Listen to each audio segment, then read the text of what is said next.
মাহ রমাজান শেষ দিকে, আমরা প্রায় শেষ প্রান্তে চলে আসছি। শেষ দশক ও আমাদের করণীয়। আল্লাহ পাক কুরআনুল কারীমের জায়গায় জায়গায় শবে কদর সম্পর্কে আলোচনা করেছেন।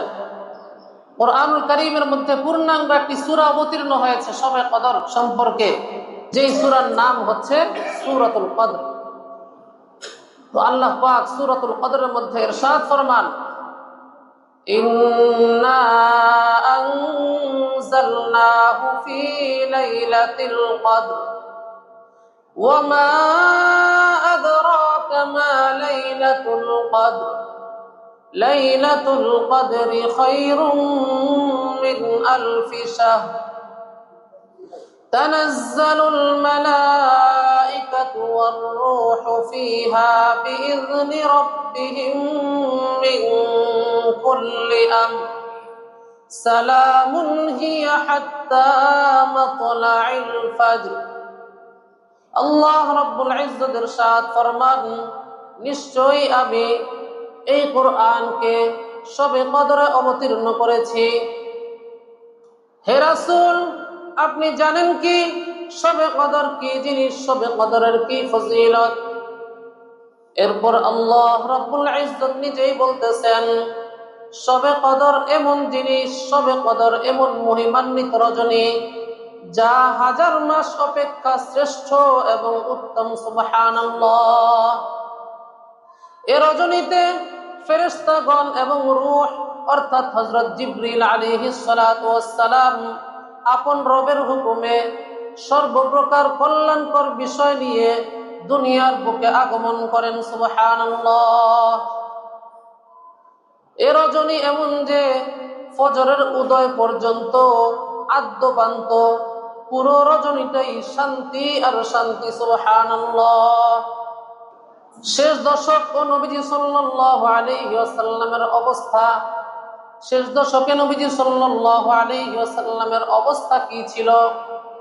হাদিসের মধ্যে এসেছে, আম্মা জান হযরত আয়েশা সিদ্দিকা রাদিয়াল্লাহু তাআলা আনহা থেকে বর্ণিত, তিনি বলেন, কানা রাসূলুল্লাহ সাল্লাল্লাহু আলাইহি ওয়াসাল্লাম ইয়াজতাহিদু ফিল আশরিল আওয়াখির মা লা ইয়াজতাহিদু ফি গায়রিহি। আল্লাহর রাসূল সাল্লাল্লাহু আলাইহি ওয়াসাল্লাম রমজানের শেষ দশকে এত পরিমাণে ইবাদত করতেন, এত পরিমাণে ইবাদত বندگی করতেন, যেই পরিমাণ রমজানের এই শেষ দশকে ইবাদত বندگی করতেন অন্য সময় সেই পরিমাণ ইবাদত বندگی করতেন না। সুবহানাল্লাহ। এমনি ভাবে হাদিসের মধ্যে আরো এসেছে, বুখারী শরীফের বর্ণনা, আম্মা জান হযরত আয়েশা সিদ্দিকা রাদিয়াল্লাহু তাআলা আনহা আরো বলেন, কানা রাসূলুল্লাহ সাল্লাল্লাহু তাআলা আলাইহি ওয়াসাল্লাম ইযা দাখালাল আশরু আহইয়াল লাইলা ওয়া আইকাযা আহলাহু ওয়া জাদ্দা ওয়া শাদ্দাল মি'জার।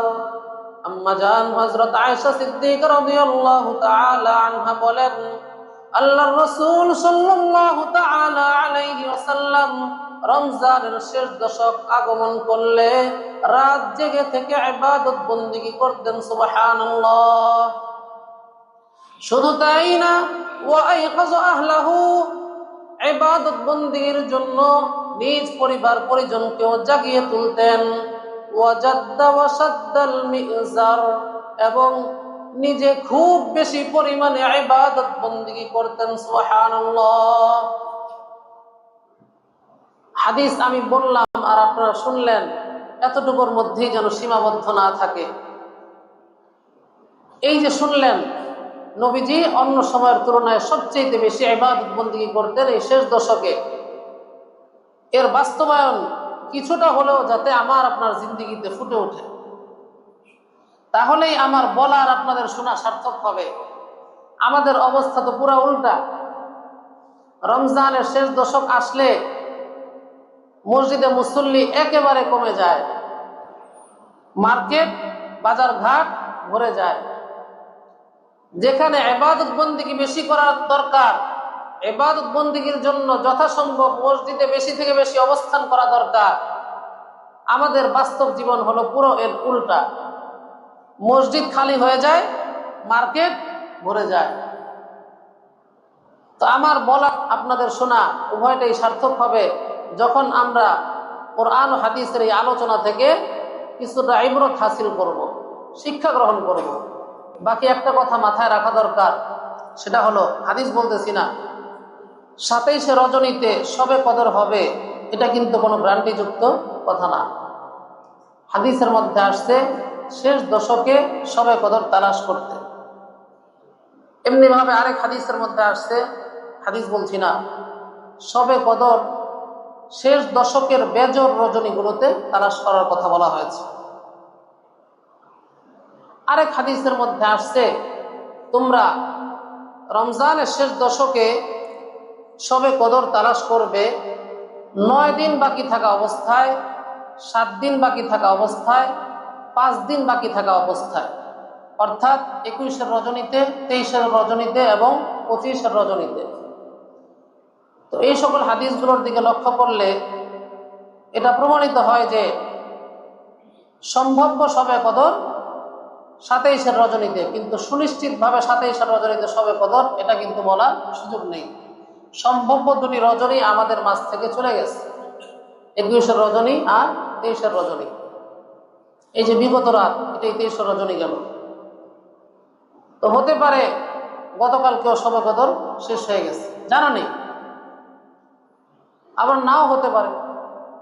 তো এই জন্য আরো যে 3টা সম্ভাব্য শবে কদর রজনী রয়েছে, তো বাকি 3টা রজনী তো ইনশাআল্লাহ আমরা বেশি থেকে বেশি ইবাদত বন্দেগী করব।